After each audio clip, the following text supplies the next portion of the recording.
Roger apprécie de travailler le bois, vous le savez entre-temps. Nous l'avons souvent vu travailler avec de petites machines et également avec un grand combiné à bois. Ce dernier lui permet de réaliser les objets les plus divers. Et maintenant, il s'est focalisé sur encore quelque chose de nouveau. Nous allons voir cela. Oui, une toute autre forme d'usinage du bois. Le tournage du bois. Le nom le dit déjà. Le bois tourne, tandis que vous travaillez la pièce avec toutes sortes de ciseaux.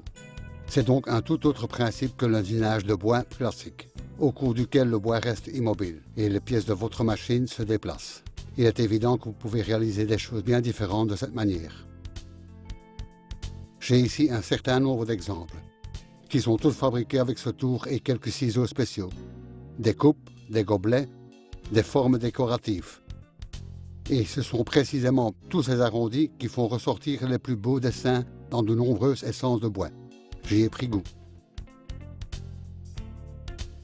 Aujourd'hui, Roger va tourner une sorte de coupe dans laquelle il peut mettre des bougies chauffe-plat qui chauffent une plaque d'inox amovible au-dessus. Ce chauffe-plat gardera les aliments au chaud sur la table. Dans un magasin spécialisé, Roger a acheté un morceau de bois pour tourner la coupe. Vous voyez déjà pourquoi cette essence est appelée Zebrano. Tout à l'heure, le dessin sera encore plus visible. Vous pouvez subdiviser le tournage du bois en deux principes. Dans le tournage entre les centres, le bois est retenu sur deux points. Dans le tournage rapide, la pièce n'est accrochée qu'au moteur. Et cette pièce sert à cela. Pour réaliser une coupe, Roger doit tourner rapidement. Dans la plaque accompagnatrice qui se place sur le tour, Roger serre une sorte de vis sur laquelle il visse la pièce. Elle est ainsi solidement montée. La sécurité est très importante. C'est pourquoi Roger porte une protection faciale. Avant de commencer à tourner, il place le support de ciseaux aussi près que possible et il contrôle à la main que le bois peut passer partout.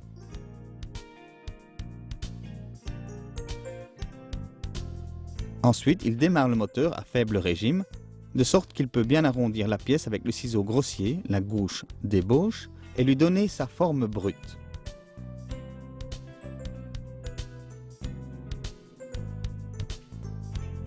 Pour lisser le dessous de la coupe, il utilise une gouge ordinaire.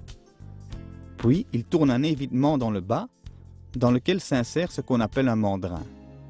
Celui-ci lui permettra de serrer la pièce sur le tour en position inverse tout à l'heure.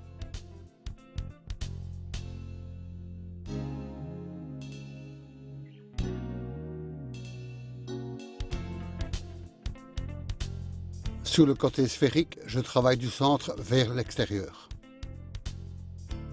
Lorsque je vais tourner le côté sphérique tout à l'heure, je travaillais de l'extérieur vers le centre. Lorsque le dessous de la coupe a pris la bonne forme, Roger peut finir le bois. Il ponce plusieurs fois, avec un grain de plus en plus fin. Le bois devient même brillant. La machine fait en réalité le travail, mais Roger doit toujours déplacer la feuille abrasive perpendiculaire au sens du tournage pour ne pas faire de rayures. Puis, il protège le bois avec une huile. Pour l'appliquer, mieux vaut arrêter le moteur, afin d'éviter le dégagement de chaleur. Pour tourner le dessus de la pièce, je ne peux plus la serrer avec des vis, car ce morceau de bois doit être tourné. Un problème, pensez-vous, mais ce mandrin est la solution. Celui-ci s'ouvre dans l'évitement et la pièce est ainsi immobilisée et parfaitement centrée. Maintenant, Roger travaille donc de l'extérieur vers l'intérieur, comme il l'a expliqué. Naturellement, il doit veiller à ne pas trop creuser la coupe, car il pourrait tourner à travers. Pour contrôler cette épaisseur, il utilise un compas d'épaisseur. Lorsque la forme est prête, il ponce d'abord, puis il découpe encore une fine fantaisie dans le bord de la coupe. Le multi-ciseau est le bon outil pour cela. Ensuite, encore huiler ce côté et le travail de tournage est terminé. En soi, c'est déjà une coupe décorative, mais comme je l'ai précisé, je veux aussi la rendre fonctionnelle, comme chauffe-plat pour les casseroles et les plats sous la table. Pour cela, cette plaque en inox doit être placée par-dessus. Roger a meulé quelques morceaux identiques dans une barre d'inox qu'il veut monter dans la coupe afin que celle-ci puisse porter la plaque. Avec un support de perçage, il peut réaliser tous les trous parfaitement droits et à la même profondeur. Une très petite quantité de colle de montage est suffisante pour fixer les barres dans les trous.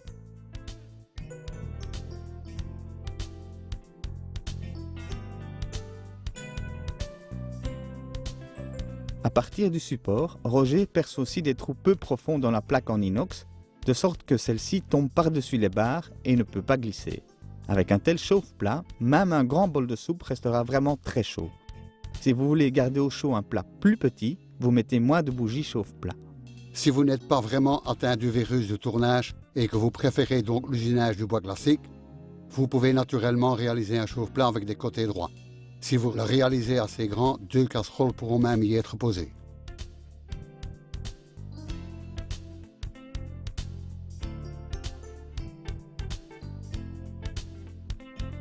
Ici, les bougies chauffe-plat sont utilisées de façon fonctionnelle, mais celles-ci ont généralement une fonction décorative. Je peux encore vous donner quelques idées amusantes pour réaliser vous-même des photophores simples.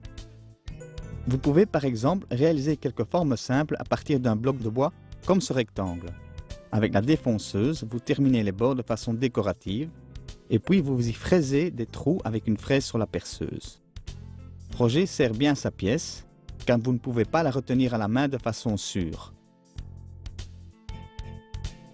Si vous réalisez aussi un cercle, un triangle et un carré, vous obtenez un bel ensemble.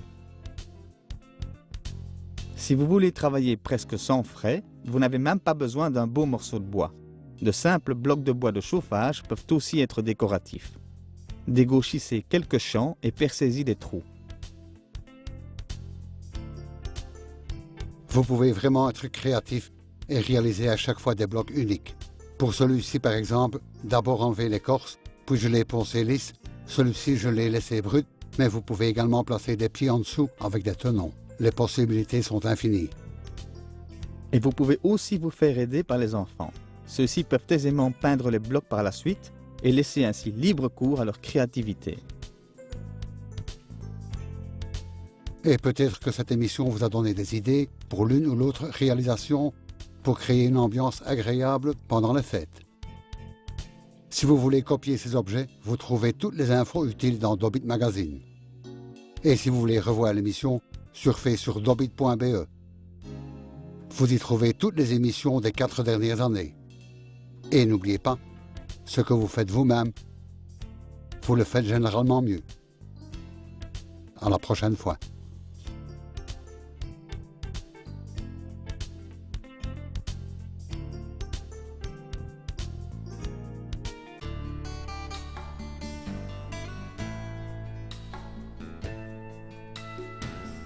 Votre voiture ne veut pas démarrer.